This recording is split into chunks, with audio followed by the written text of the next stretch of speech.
पुत्र ही सौंप लेते हैं। उन्हीं अगस्त मुनि जी के आश्रम में जाते हैं भोले बाबा। माता सती जी के साथ जाते हैं, कुछ दिन वहां रहते हैं, भगवान की कथा सुनते हैं, सुनाते हैं। जब वहां से जाने लगते हैं तो उसी समय त्रेता युग रहता है और उसी समय प्रभु श्री रामचंद्र भगवान जी माता सीता का खोज करते हुए वन वन भटक रहे थे। अब देखिए, भोले बाबा प्रभु श्री रामचंद्र भगवान के आराध्य हैं और राम भगवान भोले बाबा के आराध्य हैं। ये दोनों ही एक सिक्के के दो पहलू हैं। अगर हमारे मन में ये संशय आ जाए कि भोले बाबा अलग है, राम भगवान अलग है, तो ये हमारे हृदय का पाप है। कभी भी ऐसा विचार मन में नहीं लाना चाहिए कि भोले बाबा अलग है, राम भगवान अलग है। भोले बाबा स्वयं कहते हैं कि जो श्री राम की आराधना नहीं करता है, श्री हरि की आराधना नहीं करता है, वो मेरी भक्ति कभी प्राप्त नहीं कर सकता। और राम भगवान भी यही कहते हैं मानस जी में कि जो भगवान शिव की आराधना नहीं करता है, भगवान शिव से प्रेम नहीं करता है, वो कभी मेरी भक्ति प्राप्त नहीं कर सकता। तो भोले बाबा के मन में तो बड़ी लालसा थी कि कुछ ऐसा हो जाता कि मैं चलते चलते ही भगवान के दर्शन कर लेता तो कितना आनंद होगा। अब राम भगवान तो सबके हृदय की भी जानने वाले हैं। भोले बाबा ऐसा ही विचार करते जा रहे थे, लेकिन सती मैया के हृदय में ये संदेह उत्पन्न हुआ कि आखिर जिस प्रकार से भगवान शंकर चराचर जगत के स्वामी हैं, अजन्मा हैं, अगोचर हैं, उसी प्रकार से तो भगवान विष्णु भी हैं। तो आखिर भगवान विष्णु एक मनुष्य का रूप धारण करके स्त्री के विरह में वन वन कैसे भटक सकते हैं? उनके मन में ऐसा संदेह उत्पन्न हुआ। जैसे ही भगवान आगे बढ़ने लगते हैं, वैसे ही भगवान को दिख जाते हैं प्रभु श्री रामचंद्र भगवान बहुत दूरी से।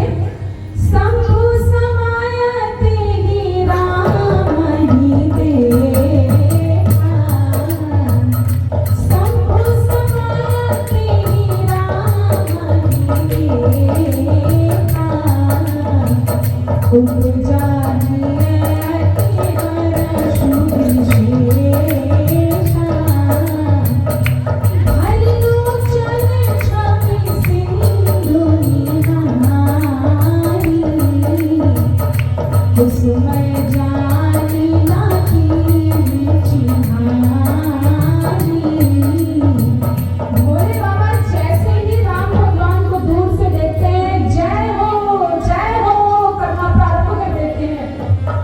और ये विचार करके वो राम भगवान से नहीं मिलते हैं कि अगर मैं इनसे मिल लूंगा तो सभी जान जाएंगे कि ये भगवान है और ये तो अपनी लीला रचने आए हैं। अगर सब जान जाएंगे कि ये भगवान है तो ये अपना लीला कैसे रचेंगे, ये कैसे रावण का अंत करेंगे, ये कैसे धरती का भार कम करेंगे। जय हो करते हुए अब जा रहे सती मैया के मन में संदेह उत्पन्न हो रहा है कि ये कैसे एक मनुष्य को प्रणाम कर रहे हैं। आखिर भोले बाबा के सामने तो देव गणेश किन्नर हर कोई सर झुकाते हैं, लेकिन भोले बाबा एक मनुष्य के सामने सर झुका रहे हैं। तब भोले बाबा ने बहुत सुंदर तरीके से माता सती को समझाया कि जास कथा तुम भज विशिगाई, भगत जास में मुनि सुनाई। जो कथा मैंने अगस्त मुनि जी के आश्रम में सुनी है और जो मैंने उनको सुनाया है, सोए मम इष्ट देव रघुबीरा, ये वही है, वही रघुवीर है, वही मेरे इष्ट देव आराध्य है। मैया अपना संशय दूर नहीं कर पा रही है और फिर भोले बाबा बहुत सुंदर से ये भी समझाते हैं राम जी के लिए, मुनि धीर जो भी सिद्धि संकट विमल मन जेहि धावै, कहने थे गम पुराण आगम जास तीरथ गावै, सोई राम व्यापक ब्रह्म भुवन काय पति माया धनि, अब करे अपने भगत हित निज तंत्र हित रघुकुल मैं, निज तंत्र हित रघुकुल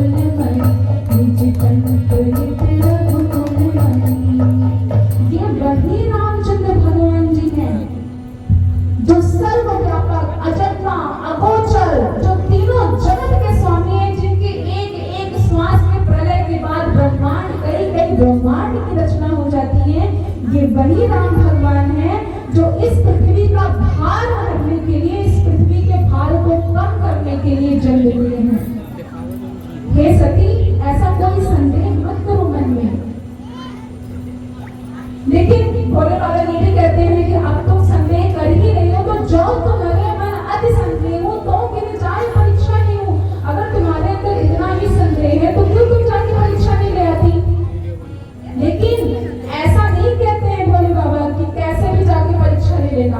भोले बाबा कहते हैं जैसे जाए मोह भ्रम भारी, करम सुजतन विवेक विचारी। जिस प्रकार से तुम्हारा मोह रूपी भ्रम भारी हो, उसी प्रकार से विवेक और विचार करके परीक्षा लेना। लेकिन माता ने ये बात बस नहीं सुनी। माता ने सिर्फ इतना सुना कि जो तुम्हारे मन अति संदेह हो तो गिर जाए परीक्षा लेना। माता सिर्फ इतना सुनती है।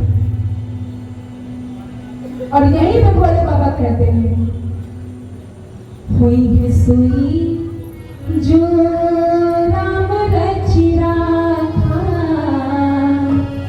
को कभी करे कर बढ़ा वही साखा। जब माता सती परीक्षा लेने के लिए निकलती हैं, तभी भगवान कहते हैं भोले बाबा कि होता वही है जो राम जी चाहते हैं। व्यर्थ में चिंता करके, तनाव करके कुछ नहीं मिलने वाला। और ये हम सभी के जीवन में इस चीज को उतारना चाहिए कि होता वही है जो भगवान चाहते हैं। बहुत सुंदर कहा गया है कि जन्म विवाह मरण गति सोई, जो जस लिखा कहां तस होई।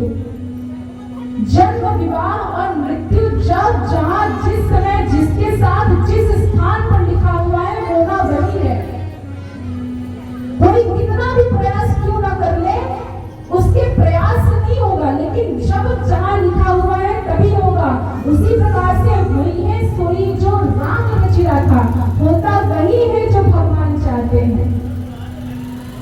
और भगवान भोले बाबा इसीलिए चिंता नहीं करते इस बात का कि अरे सती ने संदेह उत्पन्न किया।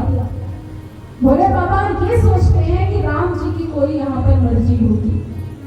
ऐसा सोचकर वो बट वृक्ष के नीचे जाकर बैठ जाते हैं। अब देखिए, मैया जाने लगती हैं परीक्षा लेने के लिए। पुण्य पुण्य हृदय विचार कर धर सीता के रूप।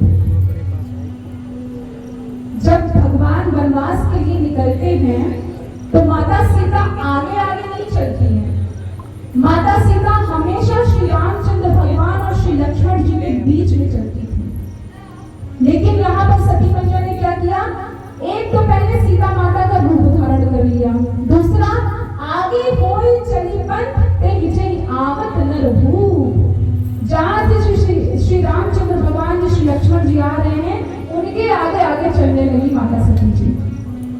राम भगवान तो तुरंत समझ गए कि भोले, वो तुरंत सती मैया बिल्कुल लज्जित हो जाती है, भैया हम क्यों ही आए थे इनकी परीक्षा लेने। काश भोले बाबा की बात मान लिए होते तो कितना अच्छा होता। देखिए, जब हमसे बड़े हमें कोई सलाह दे रहे हैं तो उसको अच्छे तरीके से श्रवण करना चाहिए, क्योंकि जो हमारे बड़े हैं, जो हमें सलाह देते हैं, वो हमारे हित के लिए ही देते हैं। और जब हम उसे अच्छे से श्रवण नहीं करते हैं, जीवन में उतारते नहीं हैं, तो जब हमारे जीवन में कुछ बुरा होता है तो हम सिर्फ पछतावा करते हैं कि काश हम सुन लिए होते तो कितना अच्छा होता। माता सती भी यही कह रही है कि काश भोले बाबा की बात सुने होते तो आज इतनी लज्जा नहीं झेलनी पड़ती। राम भगवान अपना परिचय देते हैं, अवधेश नरेश का पुत्र हूं मैं, और आप बताइए भोले बाबा कहाँ हैं? आप अकेले वन में क्यों घूम रही हैं? माता सती जी कुछ नहीं बोलती हैं, आगे बढ़ जाती हैं। अब भगवान अपना विशाल रूप जो माया है वो उनको दिखाते हैं माता सती को। कैसे? कि जब माता सती आगे बढ़ती है तो माता सती को कई कई ब्रह्मांड नजर आते हैं। उस ब्रह्मांड में कई कई ब्रह्मा विष्णु महेश नजर आते हैं, लेकिन हर जगह अगर एक छवि एक समान है तो वो श्री सीता रामचंद्र भगवान की है। तब माता सती को बड़ा हृदय में दुख होता है कि मैंने बहुत गलत किया। माता सती आती हैं, आगे बढ़ती हैं, भोले बाबा जाती है। भोले बाबा पूछते हैं कि बताओ कैसी परीक्षा ली। माता सती ने कहा कि परीक्षा तो मैंने लिया ही नहीं, मैं सिर्फ ऐसे सर नवाई और वापिस चली आई। भोले बाबा तो सबके हृदय के जानने वाले हैं, तुरंत समझ जाते हैं, तुरंत वो ध्यान में बैठकर देख लेते हैं कि माता सती सीता मैया का रूप धारण करके गई थी। उसी समय भोले बाबा ये कहते हैं कि सती जैसी पत्नी का त्याग करना भी उचित नहीं है, और अब मैं सती के साथ रह भी नहीं सकता हूं क्योंकि इन्होंने मेरी माता का रूप धारण किया। तो उसी समय भोले बाबा प्रतिज्ञा लेते हैं, तब शंकर प्रभु पद सिरुनावा, सुमिरत राम हृदय आवा, एहि तन सती भेट मोहि नाहि, शिव संकल्प कीनी मन माही। भोले बाबा तुरंत कहते हैं कि अब इस कर्म में तो सती से बिल्कुल भी भेंट नहीं हो सकता है। ऐसा प्रतिज्ञा लेते ही ऊपर से फूलों की वर्षा होनी शुरू हो जाती है कि हे वृषकेतु, आपके सिवा तो ऐसी प्रतिज्ञा कोई ले ही नहीं सकता है। माता सती मन में सोचने लगती है कि कुछ तो इन्होंने किया है। धीरे धीरे जाकर बाद में माता सती को पता चलता है कि भोले बाबा ने उन्हें त्याग दिया है। फिर माता सती जी कहती हैं रामचंद्र भगवान जी से कि हे स्वामी, अब तो मेरे पति ने मुझे मेरा परित्याग कर दिया है, अब कुछ भी ऐसा करिए कि मैं अपना देह ही त्याग दूं।